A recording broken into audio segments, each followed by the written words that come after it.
નમસ્કાર, આપ જોઈ રહ્યા છો સ્પાર્ક ટુડે ન્યૂઝ. ફતેપુરા ખાતે આવેલ શંખેશ્વર પાર્શ્વનાથ જિનાલયની 40મી ધજા સાલગીરા મહોત્સવ ભવ્યાતિ ભવ્ય રીતે ઉજવાયો. આચાર્ય મહાપદ્મસુરી મહારાજે નિશ્રા પ્રદાન કરી. શહેરની મધ્યમાં આવેલું પ્રાચીન અને અતિ ચમત્કારિક શંખેશ્વર પાર્શ્વનાથ જિનાલયની સાલગીરાનો પ્રસંગ ભારે ભક્તિપૂર્વક ઉજવણી કરવામાં આવી. આમ સંઘના ટ્રસ્ટી પ્રકાશ શેઠે જણાવ્યું, જૈન શાસ્ત્રો મુજબ જિનાલયની એક ધજાનો લાભ લઈએ એટલે સમગ્ર સૃષ્ટિમાં આવેલ જિનાલયના દર્શન કરવા જેટલું પુણ્ય બંધાય છે, એમ શાસ્ત્ર ટાંકતા જૈન અગ્રણી દીપક શાહે જણાવ્યું.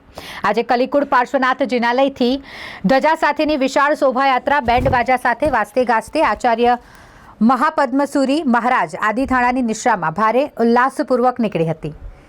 ભારે ઠામઠામ સાથે નીકળેલી પ્રભુજીની ધજા તથા ચાંદીની પ્રતિમા નગરજનોમાં આકર્ષણ જમાવ્યું હતું. રસીલાબેન રામાણી તથા શાંતાબેન ગાંધી પરિવારે બગીમાં પ્રભુજીની પ્રતિમા અને ધર્મધજા લઈ નગરજનોએ ભાવથી દર્શન કરાવ્યા હતા.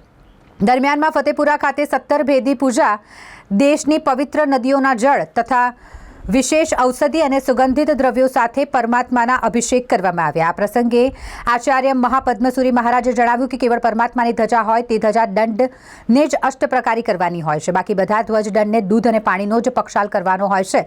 અને જે શ્રાવકો પોતાની હોશિયારી મારી અષ્ટપ્રકારી પૂજા કરવાની વિધિ ચલાવે છે તે ખોટું છે અને તેનાથી ભયંકર પાપકર્મ બંધાય છે, તેથી તેમ કરવું જોઈએ નહીં, એમ ભારપૂર્વક કહ્યું હતું. આજે ધજા ચડાવવાની સાથે સાથે ચાંદીની પ્રતિમા તથા સિદ્ધ ચક્રજી ભરાવવાની ઉછામણીની બોલીઓ બોલવામાં આવી. આજના કાર્યક્રમમાં જૈન શ્રેષ્ઠી પ્રવીણ શેઠ, શૈલેષ શાહ ખાસ ઉપસ્થિત રહ્યા હતા.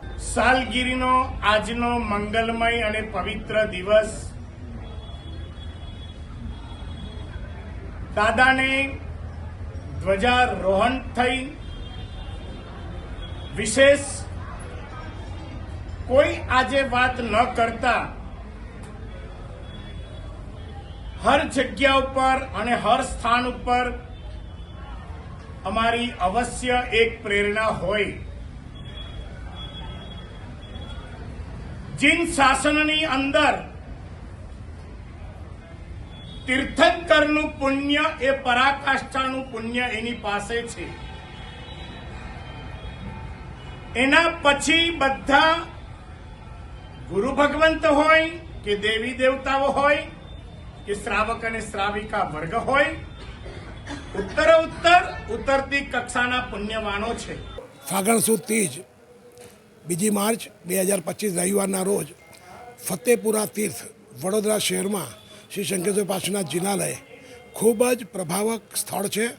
આજુબાજુ જૈનોની વસ્તી ન હોવા છતાં પણ રવિવારના દિવસે ઓછામાં ઓછા 3000 જૈનો અહીંયા આગળ દર્શનાર્થે અને પોતાનું જે પણ ધારેલું હોય એ કાર્ય પૂર્ણ કરનારા આ પ્રતિમા 9 ઇંચના છે પણ બહુ પ્રભાવશાળી છે અને લોકો આવે છે. અને આજે ફાગણ સુદ તીજના દિવસે ધજા મહોત્સવ હતો. 40 વર્ષ પૂર્ણ થયા જીર્ણોદ્ધાર કર્યા પછીને, અને આજે ખૂબ સરસ માહોલ છે.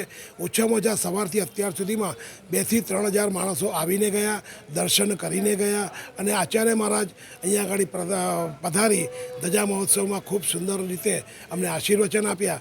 અને આચાર્ય મહારાજ સાહેબે જે રીતે અમને કહ્યું કે હવે તમે ખૂબ આગળ વધશો અને પરમાત્માનો પ્રભાવ ખૂબ જ છે, જરૂરથી આ તીર્થસ્થાન જે છે ખૂબ આગળને આગળ વધશે એવા આશીર્વાદ સાથે આજે ફતેપુરા જૈન દેરાસરના ટ્રસ્ટી તરીકે પ્રકાશભાઈ શેઠ સર્વને બહુ 40મો ધજા મહોત્સવ છે. 40મો જીર્ણોદ્ધાર પછી, આમ તો 450 વર્ષ જૂનું જિનાલય હતું, પણ 40 વર્ષ પહેલાં એનો જીર્ણોદ્ધાર કરી અને આ બદલાયું હતું.